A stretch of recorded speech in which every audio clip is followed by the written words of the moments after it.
અંગણવાડી કક્ષાએ અથવા તો આપણે એવું કહીએ કે ગ્રામ્ય જીવન કક્ષાએ કેટલું મહત્વ છે, કેટલો એનો પ્રસાર થવો જોઈએ, એ બધું માર્ગદર્શન આપણે આજે માનનીય પીઓ સર પાસેથી મેળવવાનું છે.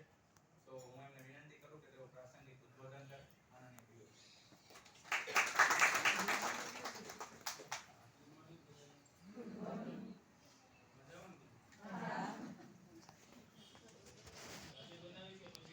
સવારે રાતે તો નહીં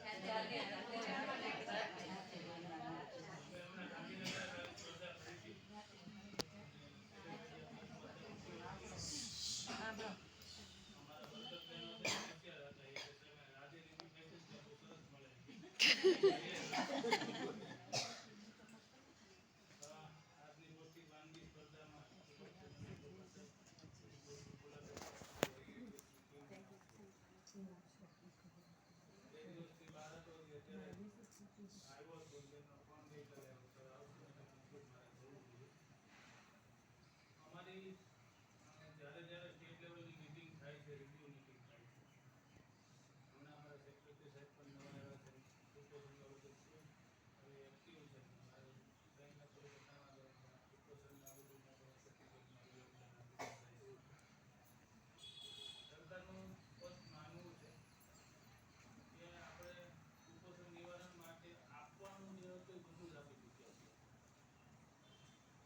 બાળકને DHR આપવાનો હોય, એમને મેડિકલ ટ્રીટમેન્ટ આપવાની હોય, એમને બીજું આપીએ છે ને. છતાં ક્યાંક ને ક્યાંક એવો ગેપ રહે છે કે આપણે કુપોષણને નાબૂદ કરી શકતા નથી. હજી હમણાં અમારી લાસ્ટ વીકમાં રિવ્યુ મિટિંગ હતી ત્યારે એ સિચ્યુએશન કે હજી આપણે છેલ્લે 73 નંબરે છીએ. તુલનામાં તમે જુઓ, છત્તીસગઢ આપણાથી આગળ હોય, ઓરિસ્સા આપણાથી આગળ હોય, તો તમે આમ સામાન્ય નજરથી જોશો તો આપણે સ્વીકારીએ કે આપણું કુપોષણ હોય જ નહીં આ લોકો સામે, કેમ કે તો ઓલરેડી તમે એના મુક્ત વયના પુરુષ અને સ્ત્રી હોય તમને કુપોષણ લાગે.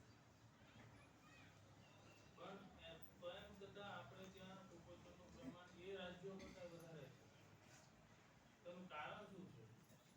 તો કારણ એક જ છે કે એમને જે આપવું જોઈએ એ તો સરકારે આપ્યું છે, પણ એક તો ત્યાં સુધી પહોંચતું નથી, અદરવાઇઝ પહોંચે છે તો એના વાલીઓ એટલે અવેર નથી કે એમને એ DHR આપે. આ પ્રકારની સ્પર્ધાઓ કરવાથી તમને બધાને અડધો દિવસ ત્યાં બોલાવવા અને ધક્કો ખવડાવવો ને બધી આપણે તમને બધાને ખબર જ સારી વાનગીઓ, પણ આનો હેતુ એવો છે કે લોકોમાં આવી અવેરનેસ આવે કે આટલું DHR પેકેટ છે, એમાંથી આવી બધી વસ્તુ બની શકે. આવી વસ્તુ બનાવવાનો હેતુ એ છે બાળક, તમને ખબર છે કે આપણા ઘરે બાળક હોય, બાળકને સામાન્ય શાક રોટલા રોટલી તો ઓછું ભાવતું હોય, એટલે એને બધું આ પ્રકારની વાનગીઓ ભાવતી હોય.